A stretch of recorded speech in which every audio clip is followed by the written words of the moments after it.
Welcome back, ladies and gentlemen, to the StarCraft 2 World Championship Series. That screen is not the one that's supposed to be up. It's this one. Hi, I'm Nathan. I'm joined by Rotterdam as we get into our third match of the day. It's time for the loser match, Kev. It's always it's an exciting one and a sad one because someone's got to go, which is exciting and also sad. It is always sad, and it's also, I think, a matchup between two players that have been struggling in this matchup in particular. I know that MaNa has lost in a couple of qualifiers against Terran. He wasn't very happy about it.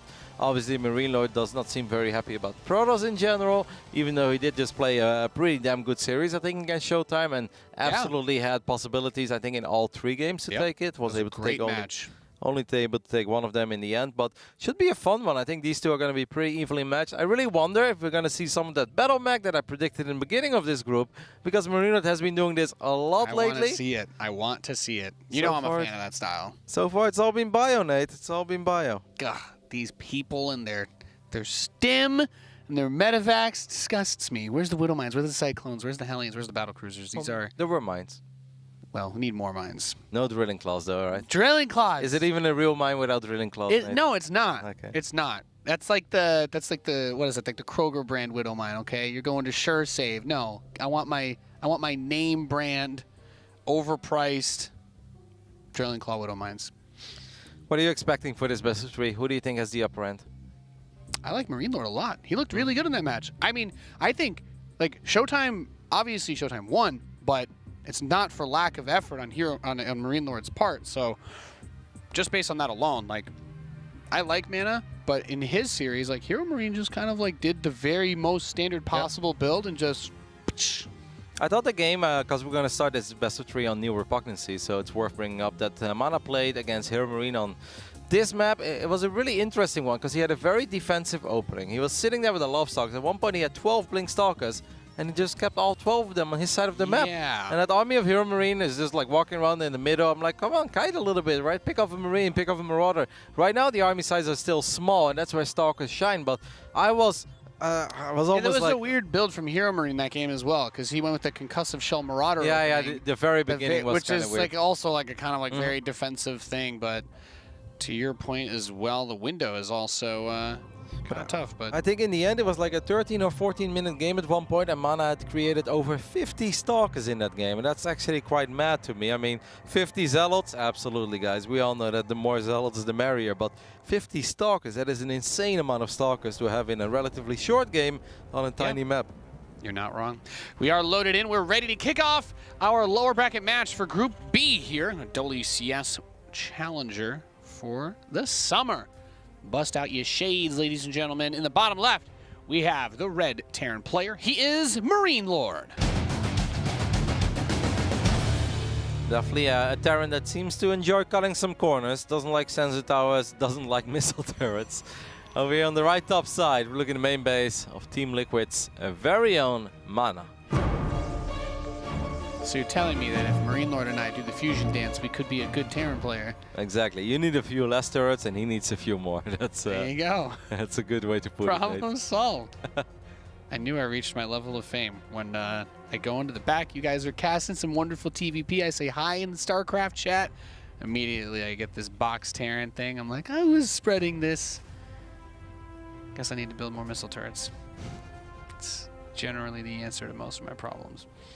Curious to see if MarineLord is gonna do one of those weird openings that Hero Marine did as well with that Marauder concussive shells, but I don't think that's necessarily gonna be the case. He seems pretty stuck in his ways. He has multiple playstyles, don't get me wrong, but definitely doesn't seem like the kind of Terran player that will do a brand new build that he's never practiced before. Even though this is the lower bracket match, I'm sure that both these nerds are still comfortable that they can make it out of this group. MarineLord was able to top a group in WCS Spring that had Hero Marine inside of it as well.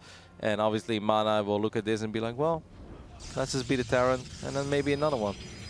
I like seeing MarineLord back playing in this in WCS and stuff. He's a refreshing face to see around. And one of the other things I really like about him, as we're going to see MaNa drop his proxy tech over here in this base in a moment, is he's cheeky. He's a funny guy. Yes. That's a good way to put it. He's very vocal. I enjoy a good bit of personality. I mean, that type of variety is the spice of life, Kevin, right? We have a very competitive scene. People are very, people get very worked up about their gameplay and their strategies and everything, but it's nice to have a couple of clowns for the Fiesta every now and again. It's never a dull moment in a MarineLord best of 3 against Protoss. No, there is not. I think everyone is always excited for those final closing words. It's like, what is it going to be this time? If it's not in quotes, did you really say it? Now let's talk a little bit about the game, because I do kind of like what's happening over here. MarineLord, like I said before, if he doesn't see a pro, ooh, that's so risky, and he ends up losing the Reaper Nate. He has no idea at this point that there is a proxy Stargate, because where I want to go with my little story is that he seems to keep the Reaper at home if he feels like a probe could still show up and start nibbling at his SCV, and he doesn't want to deal with that. So that's why he keeps the Reaper at home. At this point, he has no idea. That was bad micro, though. A Reaper is not supposed to go down in that part of the map against a single Adept.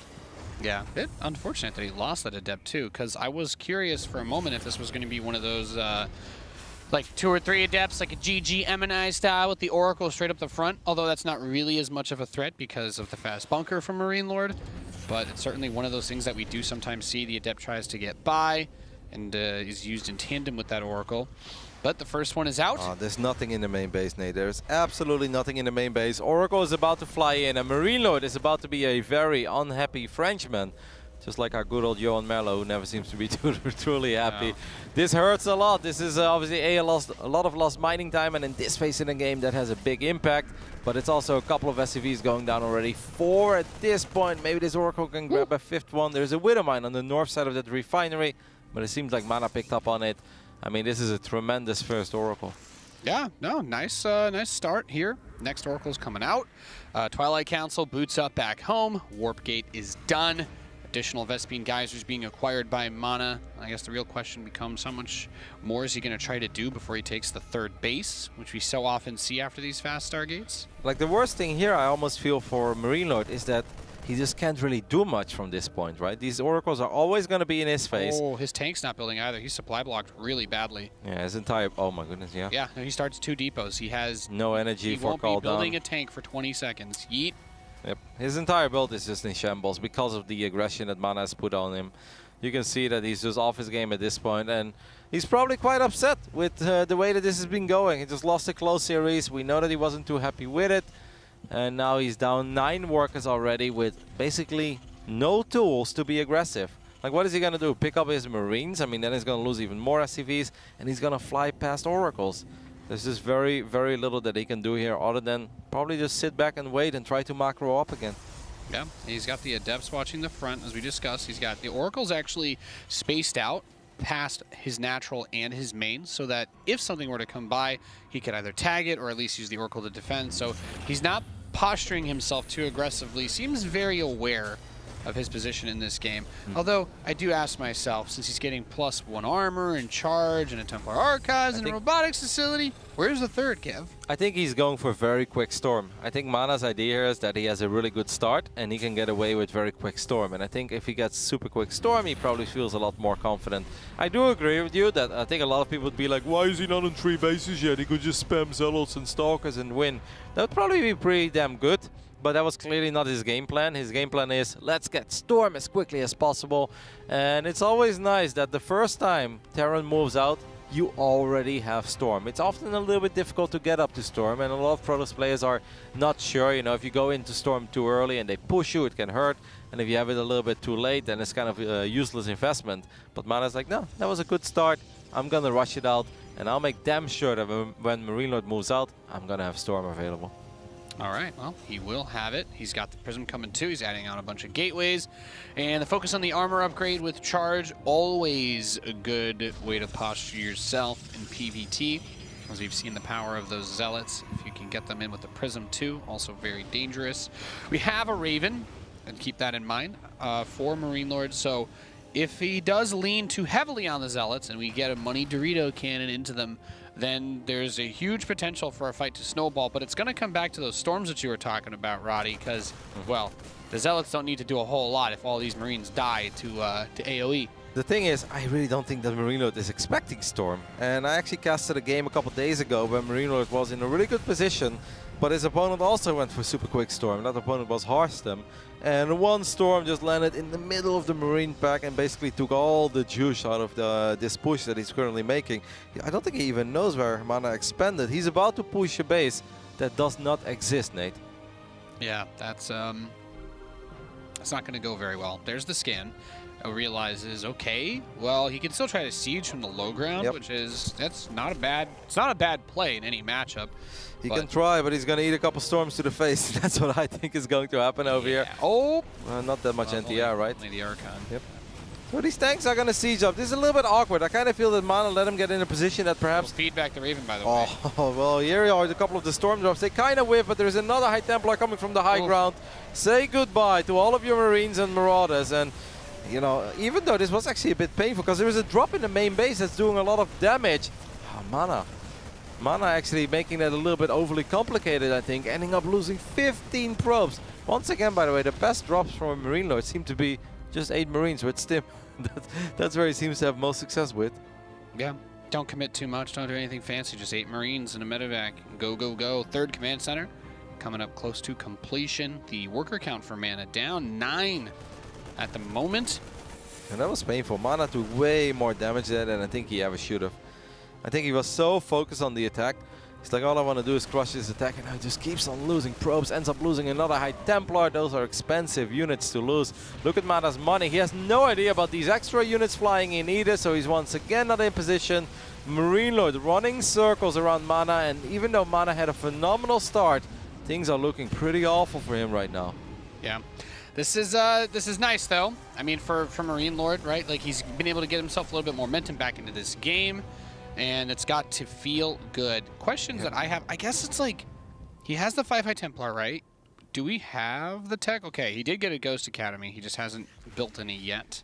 I think this is almost an all-in at this point for MaNa. Like, some of his units are still unpowered. I don't think he even has a prison with his army. No, he doesn't. He is building one, though. As it gets. This is going to get a little wild, guys. MarineLord is going to be able to pretty much unpower all of these gateways, clean everything up, unless Rico is being used. But I don't think that MaNa wants to defend anymore. MaNa wants to attack. Nate, this is going to be feisty.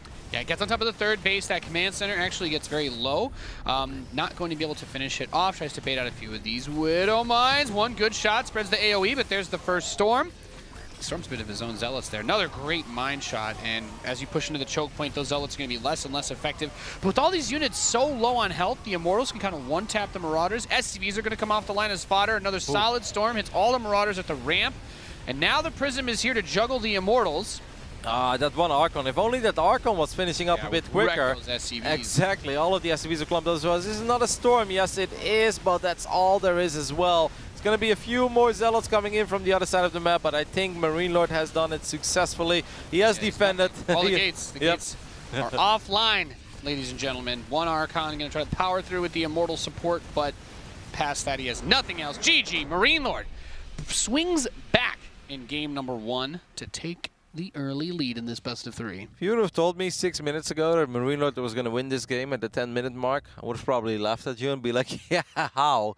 You know, he's down 10, 11 workers, he's down a base, his opponent's got Storm already, has High Templars very well spread out, right? You never really want to have all your High Templars in one place. No, he had one in the main, he had one as a flank, but I think MaNa made the game overly complicated for himself. He looked at that army, and I honestly think he could have just fight it, even with 2 High Templars on the ground, but he's like, no, I'm going to use the War Prism, I'm going to drop the 6 Storms, and I think he was so focused on this army, making sure it didn't siege up in a scary position, that he completely didn't see the drop heading towards his main, reacted a bit too late, and from that point on, and it was a snowball effect, right? It just never stopped from that point. Yeah, no, that's you hit the nail on the head. That push from MarineLord really didn't do a whole lot, but at the very least, it bought that opportunity that you're talking about, where MaNa was just very tunnel visioned on that attack, just trying to deal with it. And maybe a little over finesse. Like you said, like, you didn't really need to do a crazy Prism Storm drop. You didn't need to lose the Prism or the High Templar. You could literally stand there and be like, hey, bio units and tank, you want to fight? Come over here. It's like, Storm, oh no. And then everything would run away. To be fair, there's a universe where maybe that medevac drop doesn't hit, or he like forgets to move in at that exact moment. And there's a sick Reddit clip. It's like, MaNa dismantles Terran push. Like, oh my God, 10,000 upvotes. But that's not what happened. Instead, he lost all of his probes during the attack to one You can drop. even say that he overstormed a little bit as well, right? Yes, I don't think that's where he lost the game. He didn't need to storm the 3 Marauders that were like left in the middle. I feel like he dropped like 7 storms against He dropped all the storms. He's like, I want to make sure he knows I have fast Storm. Marine is like, well, that's okay, but I've got 8 Marines with stim in your base, and that's pretty good as well. Yep. So well done by MarineLord. That was a disastrous start, guys. No other way to put it. Very, very gnarly supply block. Took quite a bit of damage from the Oracle. 4 SCVs is not a crazy amount, but he lost the Reaper, so he lost any map presence. Then he loses the SCVs, he loses the mining time, and 2 Oracles are basically idling above his production. So yeah, it's a pretty bad start. So as the Protoss God, Kev, as we load into Thunderbird for Game 2, I'll ask you this. Do you think if MaNa, recognizing that he's ahead in a situation like that, does it hurt to try and squeeze out like an extra shield battery for the probes, or is that something that...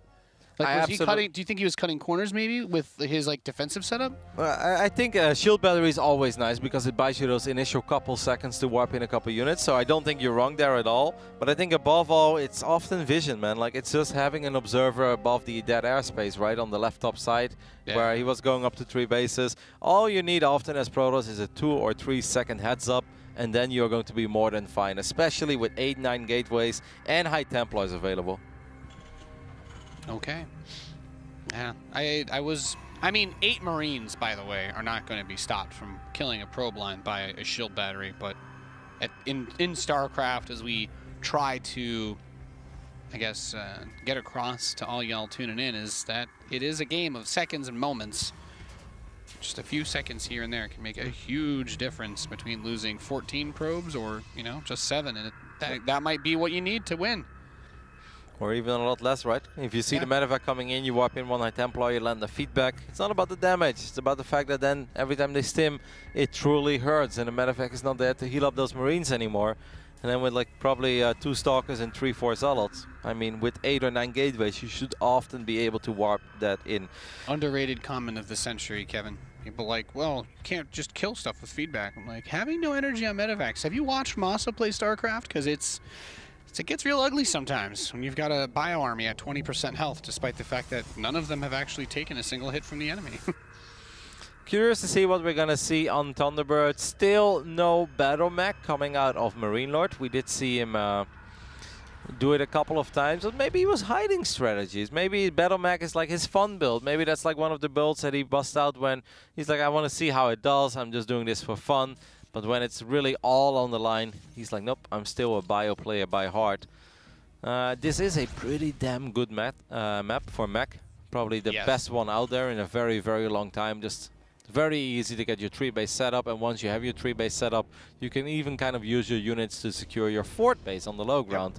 And that's often the most important base when you want to play mech against Protoss. It helps a lot that there's really just one central attack path up that main ramp. In fact, we've seen some players kind of build out in that position. And I'll tell you what, like in a cheeky TVZ, Kev, I don't mind actually walling that giant ramp off to start it off either, because it's just, you know, there's some fun opportunities you can try to take advantage if you're if you like to dabble in the dark arts of non-standard builds. MarineLord did SCV scout this game, and that's one of the very first times I think I've seen him SCV scout. He's going to send his Reaper to the other side of the map. He knows the Adept is chasing it, but he should be able to keep the Reaper safe for now. His factory is done. I think there was a reactor as well. Ooh, very fast 3CC. Cheeky with Heli. Is that... No, he's going to go mines, right? And mines to catch it. I think 2 Hellions. Yeah. I think 2 Hellions into mines. Nice. Okay, I like it. I like it a lot. I wanted to ask you, but I guess this is going in a slightly different direction. I was going to say, do you ever just mine the minerals in the middle with your first scout? I open up one of the patches, but I don't really do something crazy like sending 2 probes. I know that MaxPax has a special here where he sends like 2 probes and then his first... Of course, the legend that is MaxPax. Of course. Well, that doesn't surprise me. But yeah, I like seeing, and I hope that we get to continue to see, because we had in that match with the laser yesterday, I think it was, like try to send the 2 drones to open up the middle. Wasn't able to do it because there was that pressure coming from his opponent, but I hope that we get to see more creative use and opportunities taken advantage of with these strategies. You know what makes me happy, Nate? A Phoenix. We see a Phoenix on the way. Yep, Phoenix. Now obviously this first Phoenix or the first 2 Phoenixes are not going to have the same impact as an Oracle can have early on against workers, but Phoenixes are very good at controlling the pace of the game, keeping your probes safe. Map control is very nice for that. And scouting-wise, I wouldn't really say they're a lot worse than Oracles. Maybe you can say Oracles a tiny bit easier, right? Because you can drop a Revelation from far away.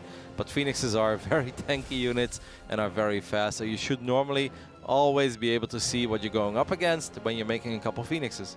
So this is interesting, though, Kev, because I like what you mentioned about the Phoenix. It's a big map, so it's kind of easy to get around. But it looks like that Reaper is just going to try and squeeze its way on by. So far, so good. Should be able to get the scouts. He's the Robo. He's by. Yes, of course, Stargate, Gateways. Give some probes a little love tap, but nothing too much else. I'm not loving this, though. Okay, I think it's going to be better mech this game with the mech field accelerator, all the additional Vikings. Do it. But don't you think that this Nexus is a little late now for MaNa? MaNa still did not know that he's playing against 3 CCs. This is the first time he sees it. I mean, it's really nice that despite the fact that he's going for Magfield, MarineLord squeezes out a good amount of Marines, because Phoenix are like the apex predator of mech builds at the early game, because you just don't have anti-air that can deal with Phoenix. They pick up Cyclones really easy. They can cancel the lock-on. So just having those Marines is really, really nice, because you can just squeeze out so many of them that you can't just lift them all up. But I feel like that third command center is just going to start starting to pay for itself, because the Phoenix can't do serious pressure. And he starts to lose Phoenix to the Vikings as well in that mine. Flew into a Widow mine. So I really Nate, like the position for MarineLord. I've got a question for you, because even though you may not be a pro gamer like some of these nerds in WCS Challenger, but there's a very interesting discussion right now going on, in my opinion, between a lot of the Terrans, where certain Terrans are convinced that playing mech against a Stargate opening is the dream scenario. They're like, no, mech is super good against Stargate. It's super good. And then certain other Terrans will say like, no. If I play mech, like I want to play against a Robo, I want to play against a Twilight, but I hate when they open Stargate. So on which side of the fence are you? I hate when they open Stargate. Yeah? Yeah, I mean, I'll be honest, man. Like, one of the guys that broke me, I played some crazy dude in on NA, and this guy would like, especially when he realized like that I was a mech player as well, he would open like 2 Stargates, and he would just crank out a ton of Phoenix. I think his name was like Damrodder 80 or something. And honestly, I cry at night thinking about that. But you can't really get out on the map with mech until you have basically Thors or like BCs versus Protoss. If they go Stargate opening, like you're not moving out with Cyclones, because Phoenix build just as fast, and they with how they work, like it's kind of easy to dismantle that sort of opening. And I don't really like building a whole lot of Marines at the start of my game, so if it's a Robo, it's much easier to like deny a Prism early on with Cyclones, at least in my opinion. But the other issue is also that you kind of want to build up a ground mech army, and this transition into fleet bacon that we're seeing right now is very easy to do if you already have a Stargate at the start of the game. Yep, that is my main reasoning. Like, I'm on the side of Protoss plays, where I was like, I want to open Stargate against mech, because if I play against mech, I don't want to worry about Immortals and Zealots and all this other stuff. No, I want to get Tempest and Carriers as quickly as possible. But yes, it's a really interesting discussion, because certain super high-level Terran players will be like, no, mech is super good against Stargate. So I don't think we can truly say that one is necessarily more true than the other. I think I understand that perspective from the position of wanting to get like this fast third command center, because if it was like a really fast Robo play, maybe he gets a hit with like an Immortal drop or something that he actually can't deal with, and like that third command center gets punished. The Stargate opener can't really punish third CC unless you get like blindsided by like a proxy Oracle or something insane. So I can kind of understand that. But this is where it does get weird though, because Carriers have fallen off like stupid hard versus Zerg. But it is still something that you have to be very mindful of playing Terran mech versus Protoss. The Carrier is so much less threatening than it used to be. It's just very hard to actually kill them, even if they bleed interceptors to you, because the Thor is not very quick, and the rest of your units are very squishy. The way I see it is, I love the Carriers here from MaNa, and I love even more that he's already getting +1 air weapons. I think it's an absolutely fantastic choice there. Get those upgrades out as quickly as possible. In my opinion, once I get Carriers against Terran and they're playing mech, the only thing I'm truly concerned about are Thors. I'm really not that worried about Widow Mines, because I think you can mess with the Widow Mines a little bit as well. Yes, you need to get Thors. And that's one of the other problems, right? Is because when you play this mech style, you want to move out at some point, especially if you're building Cyclones. You want to try and get some pressure on the map. And that can be really hard to do, because this whole entire army, once the Cyclones basically die and can't focus fire down, the Sport Prism, by the way, coming in is going to be crazy annoying too, which is maybe one of the hardest parts to to deal with when you're playing mech. This is going to be a really fun skirmish because a lot of the carries are not out yet. I wouldn't hate it if MaNa cancels this Nexus, but I think since he does have charge... He should be able to kill this if he like focus lock-ons to it. Yeah. If the carriers come over, it gets dicey, because if the Cyclones are able to all lock on the handful of carriers that are already out, he will kill them. Yeah, but don't forget there are still Phoenixes as well. There's going to be Zealots from every angle. That's true.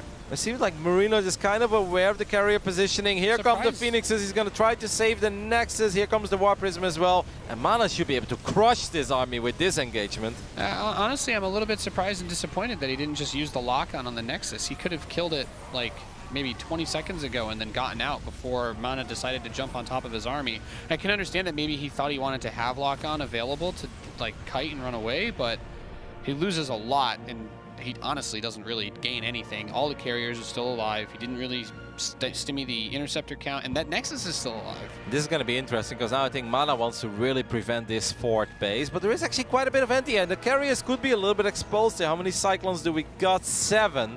I mean, there are more carriers on the way. I'd like to see either a few Tempest or a few Phoenixes right now to keep the carriers safe. What he really needs to do is get rid of that Observer and get the mines out front. This is one of those weird scenarios, right? People always talk about this. You're like, oh yeah, well, mines can be good against the interceptors.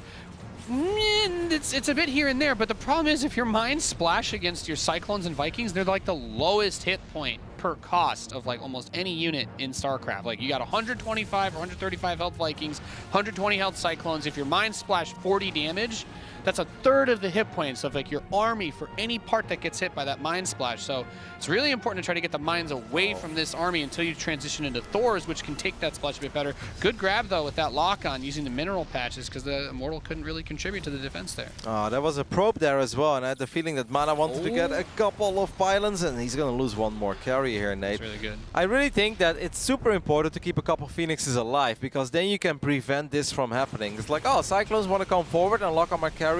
Cool. Now I'm gonna lift 4 Cyclones, and you can at least trade here. But right now, MarineLord can just kind of dance back and forth. The Zealots are gonna prevent this a little bit, and these Stalkers as well. But MaNa just lost like 2 carriers basically for nothing.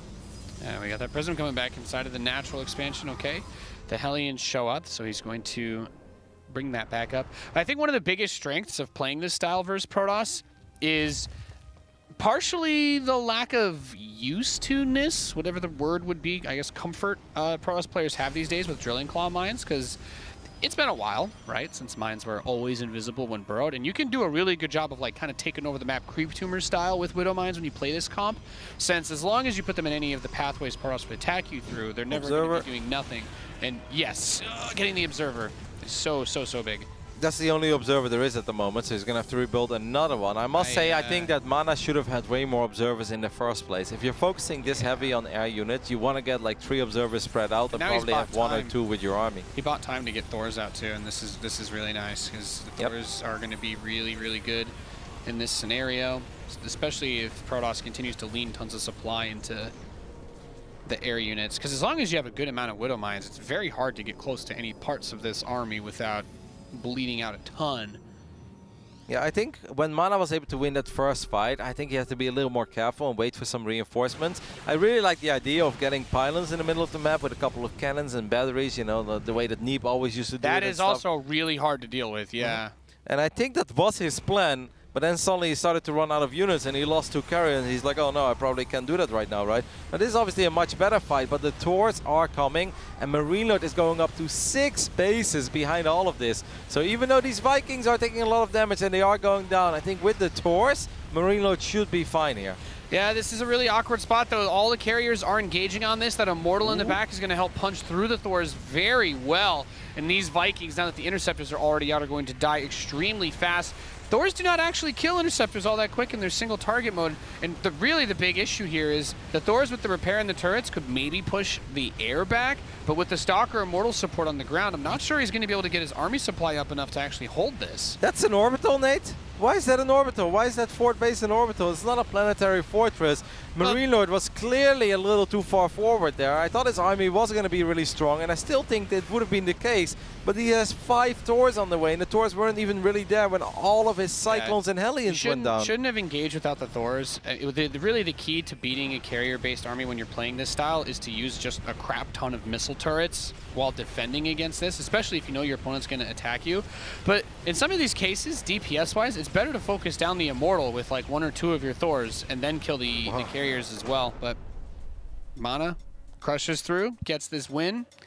And yeah, I'll be a little bit more critical. The observation there, the Cyclones are really good. Never want to take a direct fight with a Cyclone-based army, ever, period. If you're going to build Thors and Widow Mines. If you want to get Liberators or transition to Battlecruisers or something, keep it at that 4th, keep a good amount of missile turrets. But almost any fight where you're using that many Cyclones, like you can just run around where the carriers are going to be. And the carriers are going to be strongest when they're fighting away from your turrets because, you know, it takes them a while to build those interceptors, and the Cyclones don't really kill the interceptors that well. They don't lock onto them. Not that you would necessarily want them to, but their auto attack range is like only 5, so it's very hard for them to clean up those armies. And yeah, if the Protoss is able to get a bunch of carriers out, you need to have a ridiculous amount of Thors. Like moving 3 Thors out to assist that army was never going to work. If he had 6 Thors roll up, then I think we've got a different story. But he had them on the way. And I actually think this is a really funny game that leaves a lot to talk about, and I'm sure we could talk about it for a very long time. But I actually think that MarineLord survived the hardest phase in the game, and I actually think that he started to get himself into a position where he was most likely going to win. He had the sick upgrades kicking in. Obviously, there's no armor upgrades for the carriers, so if he gets like up to 8-9 Thors, and he was not just expanding to 4. I agree that he had a bunch of bases. His upgrades were really good. Honestly, I think like in that scenario, I thought he could have lost when the Prism got in. I'm like, okay, if the Prism just flies over to the factory since he's just already in the base and he warps in like 15 Zealots and kills a couple of add-ons, maybe focuses a factory, then it gets really ugly really quickly and he has to try to pull everything back to defend. But I think he maybe just got a little bit overeager because the first time he should have pulled back earlier and not taken that fight. And more mines, honestly. Hellions and stuff don't really cut it. Maybe a few too many Cyclones. I thought it was a really interesting way that MaNa played it. I'm focusing a lot the way on the way that MarineLord played it, because the 4th base was obviously not a planetary, which I think is a bit crazy. Then he was going up to 6 bases, but like I said, I honestly think he survived the hardest phase in the game, and we were about to enter the phase in the game where normally Mech, I think, would really shine. Yeah. But I want to go back a little bit to MaNa, because MaNa actually played an interesting mix between gateway units, still having Stalkers, still having Zealots, but at the same time clearly focusing for the majority of his army composition on nothing but carriers. First Phoenix and then straight up carriers, and also going for those air upgrades. So I thought it was a pretty cool way to fight Mech as well on the side of MaNa. Yeah. The last thing I'll say about that previous map is he also, in a very crucial phase with his first move out, traded about half of his army for 70% of a Nexus's health, and he did not lock any of his 6 Cyclones onto it to help kill it faster, and I think that was also a big thing that came back to bite him, since MaNa did not have to replace that base and was able to immediately start mining on it. But we're here on game 3. The past is in the past. All that matters is what is here right now. It's a proxy barracks by MarineLord. Wants to get some early damage in on his opponent, and MaNa has been scouting. I think he's probe scouted almost every game in this series, and he is not going to find the proxy this time.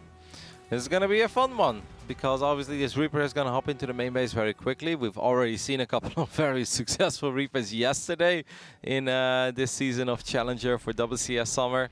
So let's see how this plays out. Of course, the winner of this match, guys, will move on to the deciding match of this group, where they will go up against the loser of our next match. And then it's going to be Showtime versus Hero Marine. So it's going to be either, it could be anything, I guess. PvP, PvT. Well, just won't have a Zerg, Nate. Yeah, just no Zerg. Well, there'll be, I think there's a Zerg in our America group today. That is correct. 2 Terrans as well, though. 2 Terrans. 2 Terrans in every NA group. Guys, is Terran too strong? Because I'm just saying, in WCS America, there's a lot of Terrans coming. We all know that that is the perfect indicator of balance. Yeah. I mean, hey, just saying. People in NA started building battlecruisers a while back. Suddenly there's battlecruisers everywhere nowadays. Where did it come from? Nobody knows. We have that Reaper coming in now. First probe, getting focused down. And this is I mean, I feel like we talked about this. We beat this to death over the last year with that crazy proxy metagame that we got stuck in for way too long. But if you get past like that 3-4 probe count, it gets ugly real quick for the Protoss player. I think this is a phenomenal start already for MarineLord. Getting 3 probes like this, a little bit of lost mining time. Kind of used a fake bunker as well to pull something a little bit out of position. I think there was a probe there that prevented it from finishing up. Now, I think the scouting at least is good on the other side of the map, and this is very important, guys, if you're a Protoss player, because there is a probe in the natural of MarineLord that will see that our French Terran is going up to 2 bases. Yep, and he's still keeping the Reapers on the other side of the map as that Stalker wants to move across. So the other one is not done yet, and he's going to be able to get a few more probe kills here. At least the 2, probably a few more. The Stalker is out, but it will take a little bit of time to kill those Reapers if he so chooses. Wow, 5 probes. Oof. That was bad. He sent the wrong one back. He sent the full HP Reaper to the low ground and the low HP one forward. He's got to play some Osu. He's got to practice his... Now, if you guys wonder why are those Reapers doing so much damage, it's because MaNa decided to just send this Stalker to the other side of the map immediately. He's got his Zealot running to the other side of the map as well. So until that Cyclone is out, Nate, I think MarineLord is going to have a pretty hard time finishing up this command center. Yeah, the next Stalker is coming too. He's going to build a Viking. Why are you not sticking around, MaNa? I guess he wants to... Maybe he is afraid of a Cyclone. It will be much easier to use the 2 Stalkers to micro against it. You just pull back whichever one is locked on and let the other one keep shooting. And that's exactly what he does, so he'll be able to get another delay on the command center. I like this. The Zealot is now up front too, so if he doesn't specifically target with a lock-on, he will automatically lock to the Zealot, and that will not be very useful for him. Meanwhile, our Hero Reaper has been sent back towards the main base. Obviously, this dance is very important right now between the Cyclone and Stalkers, but I think MarineLord is handling this very well. He's going to be able to clean this up. I think that's 2 dead Stalkers. Staying and fighting against that, dude. Yeah, but even if... Vikings obliterate... I guess, yeah, he couldn't really run from the Cyclone anyway. Like, it's either an immediate recall, or you just have to accept that both of them are going to go down. I think the Reaper picked up 1 additional kill. Yes, that happened, so it went down with 4 kills in the end. This is a very wild and messy early game. In the end, I stand by what I said before, and this is a very, very good start for MarineLord. Yep. He's only down 2 workers. Right? But just about. And you look at the tech, you look at the infrastructure of the Protoss. Stargate only now started. It's Stargate and Robo at the same time. That's when you know something was very messy about this game, something was very weird. Yeah, I really don't like this for MaNa. Yep, so he's going to get his Observer out now, but no crazy fast third, no forges. And these Vikings are going to go do some harass. They're going to land and kill these Stalkers. I love it. They would. I mean, the shield battery will probably prevent that, but he can actually one-shot with the focus fire from the 2 onto the probes. He loses a Viking there. I think he just got the 1 probe for it. Feels bad. Raven's going to come out behind this. We will not have any meme mech out of our French Terran player. He's going to be going into his bio setup. Meanwhile, the Cyclone is going for a little adventure as well. It's going to lock on the sentry, but the shield battery too will keep the sentry safe. So, if those Vikings would have flown into the main base, it really would have been a lot more annoying for MaNa because all he had was those 2 units at first. Yep. Now, obviously, he's going to have a few more soon.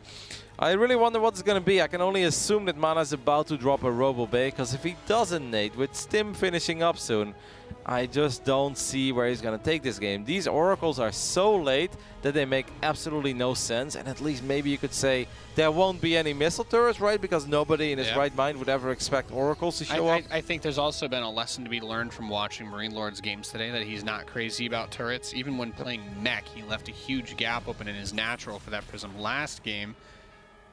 So I don't mind the aerial assaults. And as you just pointed out, it is actually such a silly thing to do that it will probably work, just because why on earth would you expect a 7-minute Oracle time? Does not make any sense. It's not a thing. This is my favorite discussion to have, like in StarCraft, where people are like, well, how could you say this was bad if it worked? And I'm like, well, no, you don't get it. Like, because it's not the standard timing, because it's not like an efficient, fast thing, you've already written it off in terms of options that your opponent has for the early game. So you just don't do any preparation against it, and hitting it that off timing can actually make it stronger. It's one of those things where if it gets scouted right now, guys, this is a useless investment. Yeah, then if you're the Terran and you see it before it hits, you're like, why would you do that? Then you build the 2 turrets and you just defend easy. And that's why we say it's often not a good move. But this is a moment where it did not get scouted. So maybe this is the big equalizer. Because you can also say, like, well, didn't you guys say MaNa was in trouble? Yeah, MaNa was in trouble. So maybe these Oracles can actually turn the tide of this game. The Robo Bay has finished up. We're going to see a Colossus. This timing makes absolutely no sense, but it's happening. And it's going to get quite a few SCVs. There are Widow Mines, though. Widow Mines. Wait, is he going to suicide an Oracle? No. Well, wow. Okay. Well, wish he suicided it now. Yeah, I know. He would have been. There's another mine though. He has to be very careful. Okay, he knows at least about the second mine. MarineLord is bios on the other side of the map. Where's that Colossus? Oh my God! There's just 2 Immortals. He can interference matrix both, and he does. Yeah. The Colossus is still not out yet. It's just could have maybe waited for the force fields to end before he used interference matrix, because now he has no energy, so he can't disable the Immortals for the actual fight, which is tragic. Well, at least a couple of these bio units. May still have enough regardless, by the way, but I don't know why the probes are being down pulled. Main. He's got double target. He wanted to play Phoenix Colossus. He landed the Viking in the main, so he had to pull all the probes away. There's the interference matrix as the Raven gets enough energy again, and Colossus finally shows up. Can he at least Phoenix stay alive? It's really bad, by the way. He wanted to play Phoenix Colossus, but he lost 2 Phoenixes there. Now this Colossus is taking a lot of damage. He needs to pull probes. He does not. Goodbye, Colossus. Oh no. It's a disaster for MaNa. MaNa dropping down to 55. That tank, by the way, I forgot about the tank. That tank, he's like, hey guys, I'm still here. Big Daddy tank. Bring the battle back. Now finally enough Phoenixes will be out, but MaNa is down 7 workers. MarineLord is already getting his 3rd base. The lifted landed Viking, my favorite. They actually, they pop very quickly. It's a very satisfying feeling as a Phoenix player. You're sick, Roddy. Make me sick. Well, he's just going to kill him with this next A move, so. Yeah, unfortunately, since the Colossus went down as well, guys, there's just no DPS in this army of MaNa right now. Yeah. I'm a Phoenix boy, and I love to believe. 5 Phoenix, and he's building a Colossus. He has some Zealots with no charge. It's a very sad-looking Protoss army. Yeah. There's no other way to put it. There's also no thermal lens, by the way. GG. MaNa knows that he is out of this game, and he's going to be forced to tap out. MarineLord will move on to the deciding match of today. That was a very wild and scrappy series, Nate. Yes, it was. Very, very weird. I felt like game 1, MaNa should have won, because he had the best start ever, and he kind of threw it away by like maybe overstorming that army and not paying attention to that single little drop in his main base. Game 2, I actually felt that MarineLord should have won. I think he got himself in a really good position. He was gearing up towards an almost invincible army for that phase in the game. And then he's just like, oh, let me fight right before I have 5 extra tours, and 3 tours are not with my main army, while I'm on 6 bases against a 4-base Protoss. And then this game was obviously just mad. MaNa made the judgment call early on to just kind of ignore the Reaper and run towards the other side of the map. But I think it's safe to say that that did not work out. Ended up losing the 2 Stalkers, the Zealot, took even more damage at home, and that just didn't really play out. Yeah, an unfortunate loss for MaNa as he will be eliminated now from Group B for WCS Challenger. We're going to take another look at our coming up matches. Next is the winners match. So we got our best of 3 to see who's going to get out in first place for Group B. It's going to be, yet again, another Terran versus Protoss. It's going to be Hero Marine versus Showtime. Coming up next, we will be right back with another TVP.